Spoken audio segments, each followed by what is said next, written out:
And also, hey, Zach, the third thing in my list here, you got to work on your hype, man.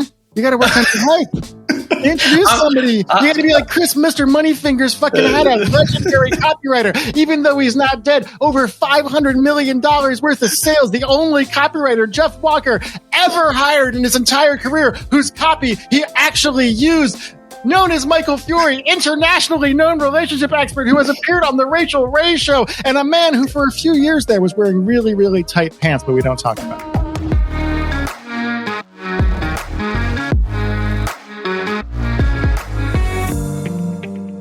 On this episode of the Rich Ad Poor Ad podcast, we have Chris, aka Mr. Moneyfingers. Chris is a legendary direct-to-response copywriter and marketer whose sales letters and VSLs have driven over $700 million in online sales. In this episode, Chris goes over different methods for copywriting to create curiosity to drive clicks, the importance of cash flow and having a savings set up for a rainy day, and navigating personal life, ego, and business when everything is going smooth. This is a great episode, y'all. You're definitely going to want to listen to this. So sit back, relax, and enjoy the show. Welcome to another episode of the Rich Ad Poor Ad podcast. This is your host, Zach Johnson, and I'm with Mr. Dylan Carpenter today. Dylan, you ready to talk about some copywriting? Oh, yeah, especially from a legend like this guy himself, man. This is going to be super juicy. Yes, today's guest knows how to read and write. He graduated elementary school and high school. And he's currently spending 3 to 10K a day on his offer. Yeah. It used to be more. I've known today's guest for, gosh, I don't even know, maybe 7 to 8, 9 years, maybe 10 years. Who knows? But yeah, he's also the founder and a creator of Digital Romance and the offer He Will Worship You. He's also now getting into the supplement game and getting into e-com out of his long tenure in courses and info. Yeah. So Yeah, man. Welcome to the show, Mr. Chris Haddad. Thanks for being here, man. You're welcome, my friend Zach. A few things. One, it's make him worship you. Make him worship. Oh, got it. My bad. Not he will worship you is the website, but it's make him worship you as the product. And secondly, about high school, I have maybe you have this dream too. I have a recurring dream, and in this dream, I didn't graduate high school, right? So I'm 43 now, and in the dream, I wake up and I get like a phone call from somebody that says, "Chris, you never graduated from JFK." Memorial I have the same dream. I know, but here's the thing. Here's the wonderful thing about it. You've never graduated from JFK Memorial High School in Grafton, Massachusetts. And in the dream, I like go back to high school, right? And like my old teachers are there, but I'm a 43-year-old man near all these teenagers, which is kind of weird. And I'm trying to go to class, but I can't I can never quite figure out like where on the schedule, like what class I'm supposed to be in. Is it social studies right now? Is it whatever? Because they keep moving it. And I get all frustrated. And every single time when there's that dream, there's a wonderful moment. Do you know what it is? I don't. There's a moment in that dream when I realize it doesn't fucking matter if I graduated high school. It just doesn't fucking matter. Like nobody in the marketing world is like, oh my God, Chris, you didn't graduate high school? Well, you can't possibly write copy for our multi-million dollar offer now. Nobody fucking gives a shit, which is one of the many things I love about marketing world. Oh and my also, gosh. hey, Zach, the third thing in my list here, you got to work on your hype, man. You got to work on your hype. Introduce somebody. You got to be like Mr. Moneyfingers fucking Haddad, legendary copywriter. Even though he's not dead, over $500 million worth of sales. The only copywriter Jeff Walker ever hired in his entire career whose copy he actually used. Known as Michael Fury, internationally known relationship expert who has appeared on the Rachel Ray Show, and a man who for a few years there was wearing really, really tight pants, but we don't talk about that. Dude, you could be our hype man for the Rich Ad Poor Ad podcast. This is great. I'm like the anti-hype. I'll do that. I'll do that for you. No problem. I enjoy that kind of thing. I was like, we got the promo right there. I mean, we're set. Yeah, I could do more. Come on now.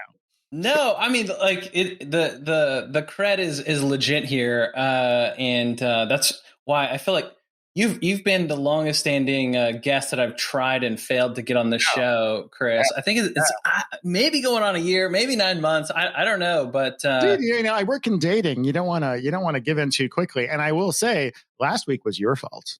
No, it was. I was already like, it was like last Thursday night. I was like drinking bourbon with my lady, having a nice night. You know, she's a night owl. I'm like, fuck, I got to be up by 10 tomorrow to do this thing. And then I wake up and he's like, I have a thing today. I lost a limb. I have to go to the hospital or whatever. Oh my gosh, dude. This is so funny. This is going to be an amazing podcast. It's going to be. Yeah, man, you're good old school. I'm old. Good old school long copy, man. I'm looking at this sales page right now at hewillworshipu.com, and I'm like, I've been scrolling for 20 minutes. Yeah, and not short. Yeah, good for you, dude. But it's an art form, man. So I want to know what is working for you these days. Yeah. What is your rich ad?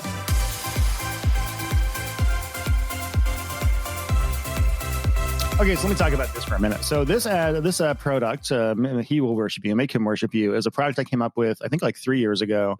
I was in a pretty tough place in my life at the time, Zach, as you know, tough place. I was crazy at the time. But I still managed to come up with this offer because we had one called Language of Desire, which is still converts like a motherfucker. That's on ClickBank. It's an awesome offer. It's made millions and millions of dollars worth of sales. It was a top 5 ClickBank offer for like 5 years. Awesome. The only problem was we couldn't really push it on cold traffic because it's about dirty talk. And because we live in a Puritan society, and even though it's like super duper, like it's less dirty than what you can find in like a children's website. It depends on what children's website you go to, I suppose. But either way, I had to create this new one called Make Him Worship You, which is a more generic benefit, right? Because I wanted an offer that we could put on cold traffic, which means it needed to be pretty broad, right? It couldn't just be text your ex back or something like that. That wasn't going to work. It needed to be kind of broad for that case. And I wanted it to use the exact same kind of formula that we'd had so successfully work with Language of Desire, which was the highest converting thing in the history of the niche when I put it out, and might still be. Oh, I want to know what was it converting at? Walk us through some of those stats. So Language of Desire, I mean, this was 6-7 years ago, but back then I was not. If we were launching a new offer that was like a Michael Fiore offer or something that we had created in-house, I wanted to see at least a 8% conversion rate on our own list and on lists of like our tighter partners, right? Like Mark Lang and guys like that. So if it wasn't at least over 5% for the initial couple mailings, I was not a happy boy, and I would go back to work and make it work. And I believe LOD, I mean, there's a whole hype thing about LOD on our lander page for it for new affiliates, but there's all sorts of things. Like Brad Howard called it the highest converting thing he had ever promoted to his Venus Factor list ever, including fitness offers, things like that. It converted really, really, really, really well, but we couldn't push it out too broadly. So a couple of years ago, the affiliate base for our business kind of evaporated a bit. And I don't entirely know why. People that have heard me on other podcasts know I went through a lot of health issues over the last decade or so. So I got hit by Lyme disease and I got hit by undiagnosed bipolar kind of back to back, which was bad for people that know me well. I'm very happy to be alive these days, and I'm very happy that I was smart enough to save a bunch of money when I could save a bunch of money, because there were some really hard years there. But man. Yeah. But anyway, we put that out there. We didn't really have the affiliate base anymore. I theorized that part of that was because I wasn't kind of actively in the niche because I was too sick and wasn't really pushing things forward the way I had been before. Yeah. But we needed to get cold traffic to work. So we created this offer and we started to promote it on YouTube traffic and did pretty well. And I wrote a bunch of YouTube ads. I've never written a YouTube ad before. Didn't really know what to do. So I created a YouTube ad, maybe 5 or 6 of them. And the one that worked the best was something that said something along the lines of, there's a 4-word question you must never ask a man if you want him to see you as anything beyond a hookup, but see you as a girlfriend or a possible wife. If you're like most women, you probably have asked this question thinking it was a completely innocent thing to ask and that you were actually doing a good thing by asking it. But the truth is that it was the worst thing you could possibly do, blah, blah, blah, blah, blah, blah. And that ad did really, really well for us. We had some other ads that we did that were kind of more standard benefit oriented things. So we had ones that are like the three word phrase that you can whisper into a man's ear to make him devoted to you forever, or how to kiss a man to make him fall in love, which is actually a whole other product of ours, etc. So anyway, over the course of like a year and a half, while I was slowly clawing my sanity back from wherever the hell it went during all that crazy shit, I tried to beat it several times. I would write new ads. I was like, this is really a cool idea. This is a really cool idea. I would try it. Could not fucking beat the ad no matter what I did. So finally, a few months ago, I sat there and I was like, man, what the fuck am I doing wrong? I'm Chris Haddad, for God's sake. No, I'm not that impressed with myself. at least not anymore. Like I said, I'm actually medicated for the bipolar these days. So I'm told I'm bipolar, and I speak slower. So this is me speaking slow. No. Anyway, I thought to myself, okay, what am I missing psychologically here? What is working about this forward question ad that isn't working about these other ads that we're doing? And I could dig up some of them, but basically they were much more benefit oriented. And I figured it out. Do you know what it is? No. It's about how she is fucking up. That's what it is, right? So curiosity is how you get clicks, right? Curiosity is what matters. The thing that people are the most curious about in the world is, got it? Do you know? No. Themselves. That's good, I guess. Yeah, that was your guess. It was a good guess. That's why the whole ask method quizzes work, things like that, because we are fundamentally interested in ourselves. And what are we most interested in about ourselves? How we're fucking things up, and if we are the reason that things are wrong in our life, right? So in marketing, there's this whole thing where we're like, whatever your problem is, it's not your fucking fault, man. It's not your fault. It's the government. It's Trump. It's Obama. It's me, maybe even. But weirdly enough, when getting the click, what seems to work even better is like, honestly, shit. It's kind of your fault. You're the one that's doing it wrong. Or you might be doing it wrong, maybe, right? So you might be the one that's doing it wrong. You might have asked this forward question without even knowing it. And oh my God, you need to know what this fucking question is, because holy shit, it's not like if I learn this question, he's going to fall in love with me.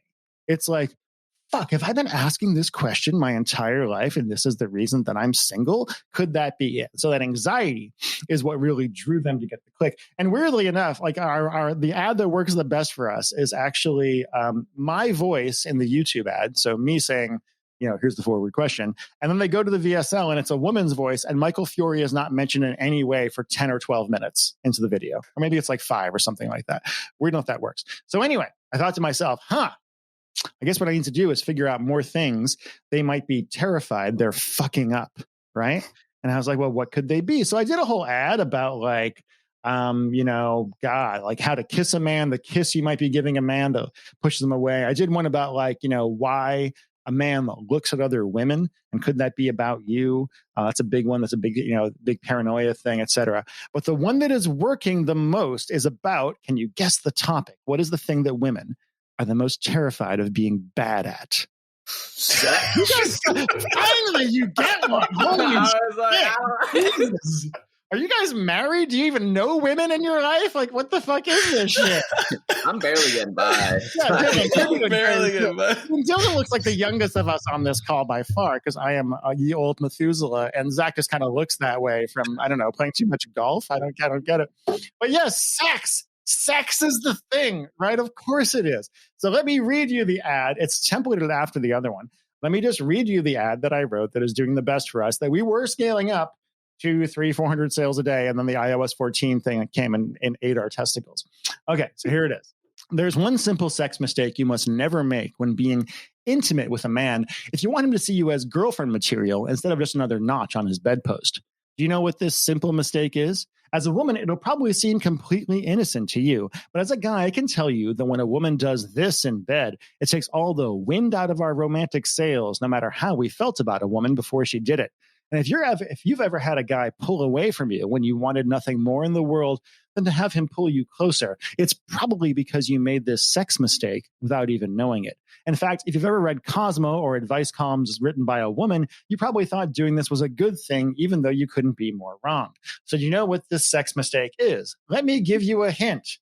Never, ever blank his blank with your blank. Can you fill in the blanks? And that's a lot of women if they know this weirdly common and slightly strange sex mistake is. And only 3 women out of every 100 get it right. So do you know the answer? Can you fill in the blanks? If you're absolutely sure you're right, then we have nothing else to say to each other. But if you don't know the answer, or if you just want to confirm that you do, I want you to stop whatever you're doing and go watch the special video I've put together for you at the link you see on your screen right now. And then it goes, see, my name is Michael Fiore. Here's why I'm awesome, et cetera, et cetera, et cetera. Man, that is some curiosity right there. Holy moly. It is almost the exact same ad as the forward question one, right? Like structure. I mean, it is templated off of that one. I love doing this whole, I love doing the fill in the blanks thing. I really enjoy it. I came up with that years ago. I'm sure other people have done it too, but I came up with that years ago, and it's one of my favorite things in the world. The whole never ever blank his blank with your blank. And you're like, never ever lick his palm with your knee, or it's like a Mad Libs thing, right? And your brain starts chewing on it, and you're just like, I need to know. And you might be like, I'm pretty sure I know what it is, but you need to be sure. I actually got the idea to do that from Facebook ads. Facebook, those Facebooks you'll see that say things like, only a genius can figure this out. And it's like x squared plus y squared minus 2 equals 4, like high school algebra shit, right? That anybody who went to high school algebra should be able to remember. But the thing is, people do it because they're like, well, I want to be a genius. Shit, I want you to tell me a genius by me doing basic mathematical equations. Who doesn't want that? So anyway, that's the ad that's doing the best for us right now, or was before iOS 14 ate our testicles. And we are slowly, hopefully in another week or so, after being down for a month, and we were making so much money for a while. I love that. Those style of ads are still hot too. Yeah, I got looped into that trap yesterday. Count how many squares are in this big square, and I'm like, I got this right. You have to, and the best part is when you do it and you figure out the number, and then the person who posted is like, "No, you're wrong." I'm like, "No, I'm not wrong. Actually, what I'm telling you right now is what I just put in fits the thing that you put up, so it's still right, even if you don't think it is." Boom. But that's okay. But yeah, that's the guy that's doing the best for us right now. And again, it's just built on this psychological factor of how are you fucking up?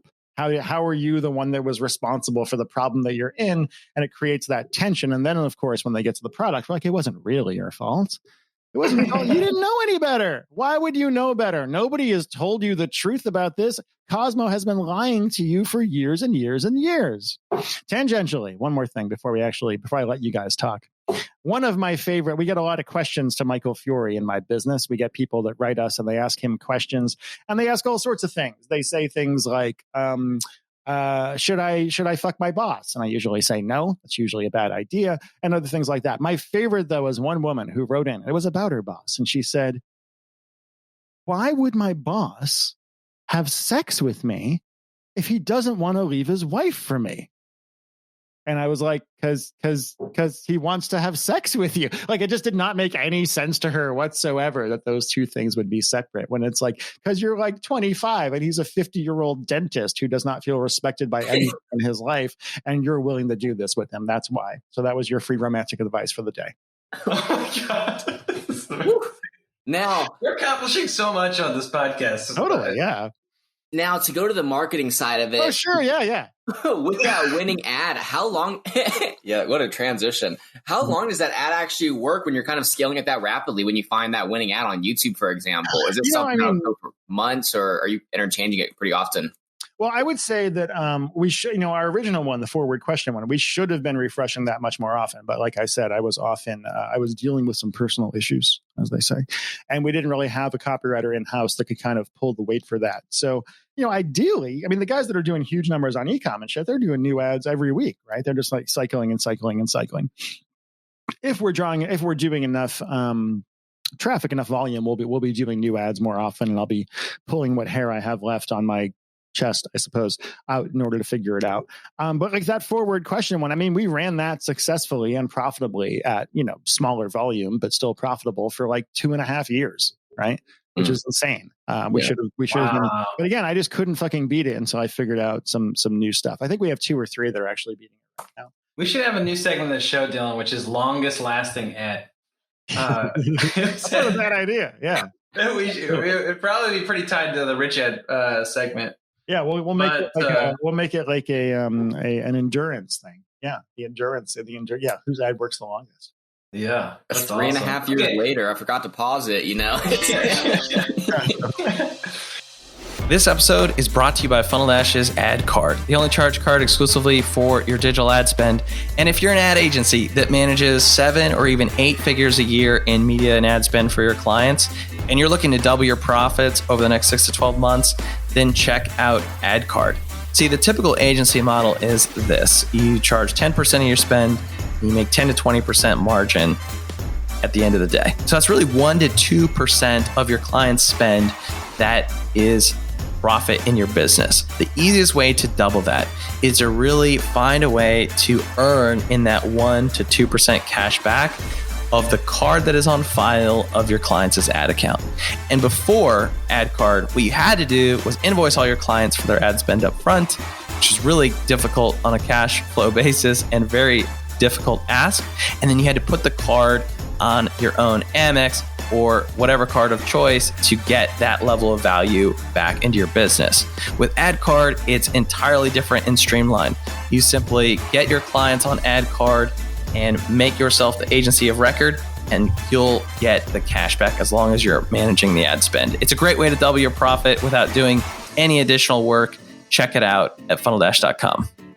Let's talk about some failures, though. I want to dive into a poor ad. Well, my first marriage failed really badly. Just like the weaving in of a relationship advice and sex advice with marketing is what I do. I will tell you everything I've written in my my relationship advice stuff probably comes from things I learned in marketing. So hey, there you go. Yeah, it's all copy. Maybe it's all copy. That's amazing. So I want to hear about an ad that wasn't like a quick loss for you, but something that you really just got really attached to, and you wanted to make it work so bad, and you just kept trying.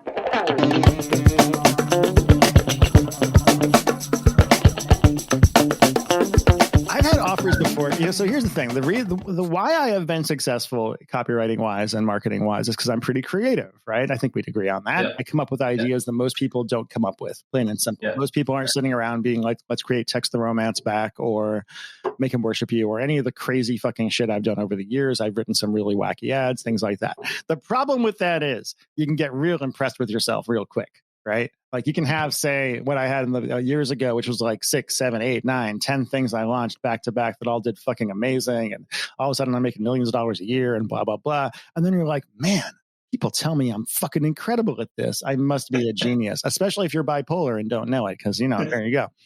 So I came up with this idea, like, I think it was right after Language of Desire. And we were trying to figure out what our next thing was. And we're like, man, we do really well on relationship advice. Why don't we like try to get into like personal development stuff, right? And so like, what could it be? What could we come up with? And we're like, well, what if we could come up with a way to take like astrology, which I personally feel is absolute bullshit because it is. I'm just going to put that out there. I'm not a believer. I do like the monkeys though. But why don't we take that and why don't we take like psychology and why don't we like put them together? So we came up with an idea. I remember the meeting. I was there with somebody who used to work with me and a couple other people. And we said, why don't we call it the psystrology method? And the idea was to take these two things like personality test kind of things and this other thing and put it together. And I wrote a VSL and we ended up putting it out. We didn't really do much with it. It was doing fine. It was like, had a few people test it and it was getting like, low average kind of conversions, kind of things like that. But it failed miserably. And I think largely it failed miserably because A, I was too impressed with myself and we didn't really have a good hook. And B, I just know for a fact because I'm a reasonable person that astrology is bullshit. And if you disagree with me and you're listening to this, I respect you as a human. I respect your right to believe things with no actual evidence, but you are wrong. Okay, but like, why do you think it failed?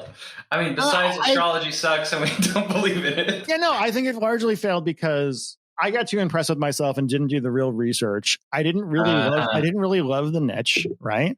I was just doing it because I thought it would be fun. It was a niche that looked interesting.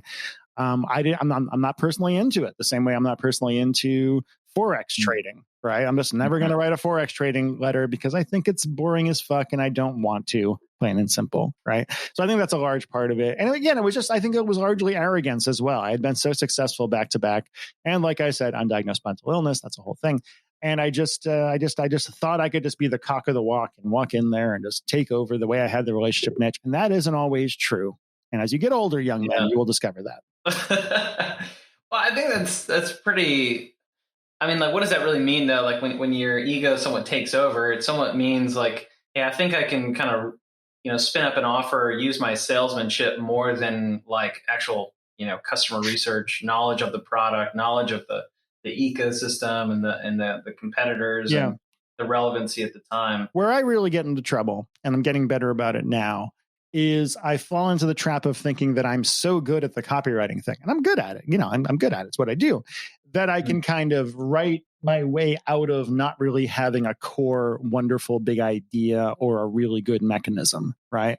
Where you're like, oh, I'll just use so much emotion and so much empathy and so much Haddadness, basically, that nobody will notice that there's nothing here whatsoever. And they'll buy the product anyway. And a certain percentage do. But if you're going to get to that really high level, you have to have all the, this shit is harder to do than it used to be, as we all know.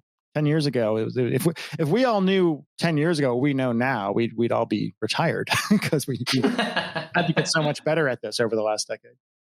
Yeah. Oh man, that's amazing. Thanks for diving into that. Yeah, no problem. You're willing to tell people that you have an ego problem, which not anymore. I could have told you that a while ago. I will admit this. I will admit this. I was very impressed. But Zach, as you know, so here's a quick tip for life, people. Having been somebody who in the past was extraordinarily arrogant and extraordinarily impressed with myself, and I'm not as much anymore, so my self-esteem is healthy. I will tell you that when somebody goes around bragging about themselves all the time, they don't believe a fucking word of it. Plain and simple. The more somebody brags about something, the less they believe it's true. Fact of life. So look at our ex-president, for instance, and every single thing he ever said, he knows he has a small penis. He knows it. He doesn't want to admit it, but he sees his hands. He sees them with his little Diet Coke. He sees them. And he knows that no matter how many porn stars lie to him, it's tiny down there. Oh my God. we almost cut that last comment out. Oh, come now. But no, I'm just messing with you. I'm just messing. Let's transit. You're making these transitions so sharp, dude. It's having help. Yeah, totally. This is fun. So let's talk about podcasts are fun. I got to do a podcast. This is super easy. Let's talk about a financial principle of how. Particularly, I want to lean into how you manage, the influx of cash when you're, had 7 home runs back to back. Yeah. A lot of people are rolling in Lambos and mansions, and nope. Despite your ego, you kept a pretty humble lifestyle. And I would love to kind of just dive into what are some financial principles of how you operate. I mean, so I was broke for a long time. I was not poor because I know actually poor people, poor people who are like, oh my God, I can't get food. That's actually poor. But I was, broke enough that I didn't go to a restaurant for 5 years because the idea of going to a restaurant, I made less than 25 grand for most of my 20s. And then all of a sudden I made 300 grand one year, which was pretty fucking awesome, or 200 grand or whatever it was. So I don't know. I think and my parents were both, they both were raised actually poor. And then they started making a little bit of money. So they spent it was going out of style, right? They just like to buy stuff. So for whatever reason, my brother and I are both relatively non-materialistic. My brother does pretty well in the finance world and he drives a Subaru, and I do pretty well in our world. And I also drive a Subaru. They're great cars. Get a Subaru.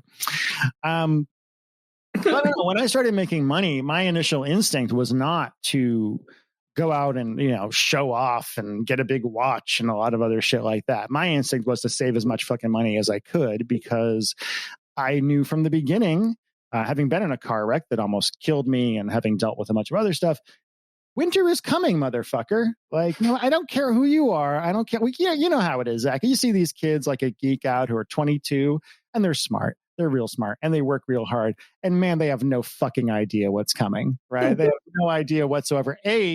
How making money and having people know about it can really fuck you up, by the way. And B, it ain't going to last forever, no matter how smart you are. I promise you. It just isn't. At some point, life is going to come up and it's going to kick you real hard in the balls, and et cetera. So the first year I made 7 figures, I saved 7 figures. I put away over $1 million the first year that I made any money. I'm not, and basically what I did is I knew somebody who was pretty well off, and I went to this person and I said, "You're really well off, and you've been doing this a long time." And he said, "Here's my financial advisor. Work with her," and I did, and it's done pretty well. Now, granted, I have not had I invested in Uber at 2 cents or something like that, and it took off, but I've got my money put away, and it's doing fine for me, and it's what got me through a tremendous amount of health and personal shit over the last 6-7 years. So now, why do you say, you said just a few minutes ago, you said that other people knowing about how much money you're making can really screw you up. Let's talk about that for a second. Yeah. That shit's fucked. is what it is. So I had this weird experience, right? So I did the Michael Fiore stuff, and suddenly Michael Fiore, my alter ego, was going on television and doing all this shit and had like a best-selling book on Amazon and all this other kind of thing. So from one direction, I'm getting like the weird fame thing to a small degree, where people occasionally would see me in public and be like excited because they thought I was this guy named Michael Fiore, which was really, really weird. And on the other side, I was doing pretty well, and I, whatever else in marketing and copywriting world. So I'd go to these conferences and people would treat me like I was a rock star and all that shit. And what's the number one thing you should never, ever do with a person who is undiagnosed bipolar? Tell them how awesome they are, because they will believe you. Yeah, I don't know, man. Like I had the experience during that time of just like learning that you can't necessarily trust anybody if they come from the world where you having money matters to them in any way, or if they feel like they can get anything out of you, right? So I pretty quickly figured out that my real friends were the friends I had when I was dead fucking broke, and we played D&D in a friend's basement, and we still do, right? As opposed to these people who are either just trying to star fuck you, literally or figuratively, or are just like, they're like, oh, well, if Chris mails my offer in the relationship space, that can make or break my launch. Plain and simple. And it could, right? I could do a couple thousand sales off my shit at that point. So I think you stop being able to trust that people actually want to be there with you. When we were in Miami a week or two ago, and I'm thinking of one guy in particular who's a media buyer, seems like a nice enough guy. Man, does he really have to keep posting these pictures of him with hot chicks in Miami who are only posing with him because they think they can get money out of him? I know. Like, I'm not impressed. And he's not really impressed either, I don't think. I think he's just trying to prove that he's worth something, because everyone that I know in the marketing world is from the island of misfit toys. None of us were particularly popular in high school. None of us were good with women when we were younger, et cetera, et cetera, et cetera. And now we just want to feel good about ourselves. So we kind of soak up this false praise and get in a lot of trouble. Yeah, that makes sense. And yeah, we had a little recording yesterday, so we're back in action. So I kind of came back to Chris and saying, hey, with that savings kind of, is that investments? Is it in the bank account? Just so, more transparency, because a lot of people, in the marketing realm, it's easy to rack up money, but what to do with it, that's a whole nother ball game there. So it's and a lot of people in the marketing world, well, this, most people are full of shit, right? Like most people are broke and actually are just kind of fronting and pretending. Most people that are posting pictures of their hot cars don't actually own those cars in the first place, or they do own those cars, but they have a 1-bedroom apartment in Pasadena or something like that, right? It's all bullshit. It's marketing world. People are fucking full of shit for a living. It's what we're good at. So I always try to be the person to go around to deflate that stuff a little bit, because I think it's better to actually, I don't know, man, like, it's not like we said this before we started. I was talking about how money won't buy you happiness, but it can buy you any kind of misery you want. And that's kind of true. I think we all know people for whom making money was the worst fucking thing that could happen to them in their entire life, and has kind of destroyed their relationships, et cetera. So when it kind of happened to me, I tried to be smart about it and not let it get to my identity too much. And actually, I will tell you, when I got really sick and I stopped making millions of dollars a year for a while there, it was interesting because I had attached my identity to the idea of making a bunch of money, right? And then when that stops, you're like, well, who the fuck am I if I'm not the guy who makes all that money? And it really led me to have to do a lot of work on myself and figure out, okay, where do I have value as a human being without that? Ooh, dude. Yeah, just getting into it, man. Let's have really surface level conversations instead. Yeah. Wow, we have this great picture of Zach, who cannot seem to talk to us right now. It's frozen. He's frozen in a really interesting way. Mouth, it's kind of like the look that you see on like old paintings where there's like some rich guy, like a lord, and he's got like his dog on his lap, but he's not allowed to smile in the photo. He just kind of has to stare off into space. It's quite beautiful. I wish you guys could see it. Well, what else should we talk about since Zach is just gone in the wind now? Can you handle it? I'm trying to think what else we should cover, because my God, the cash flow, the savings, the rich ad, the poor ad, this has been super insightful, man. I can talk forever, as you know. So you just give me a topic and I'll go off on it somehow or another. Don't make politics, though. I'll piss. Yeah. Well, y'all. Pretty well. Okay, cool.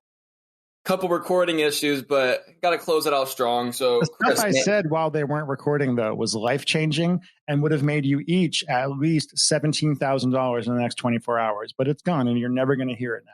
Ever, ever, ever. So blame technology, not me. And it's recurring. Zach, that's on you, man. That's on you. It's all on you, Zach. Shit. So, Chris, man, tune us in. Anything exciting in the pipeline coming up you kind of want people to check out or pay attention to? Man. Let me see. I have a new offer that I'm doing with some friends that's looking pretty good right now. It's a supplement offer. The testing is looking real good. We have a real nice ROAS. That's industry speak for return on ad spend. If you don't know what that is, it's pretty cool. And what else am I doing? People keep telling me I need to like do more shit and like do this Moneyfingers method course that I've talked about doing for years. And I actually have most of the content already, but I just don't feel like it because I'm lazy. And I don't know what else. You know, I'm finally kind of I've been working like properly since my whole health issue. I've finally really been working for the last 6 months or so. So it feels good to be kind of back in the saddle a little bit and figuring out what happens next. But as I said, life is for the people that have done well or are going to do well. Life is going to kick your ass. Don't think that you're going to keep having hit after hit forever because eventually shit's going to happen. So save your fucking money and don't be stupid.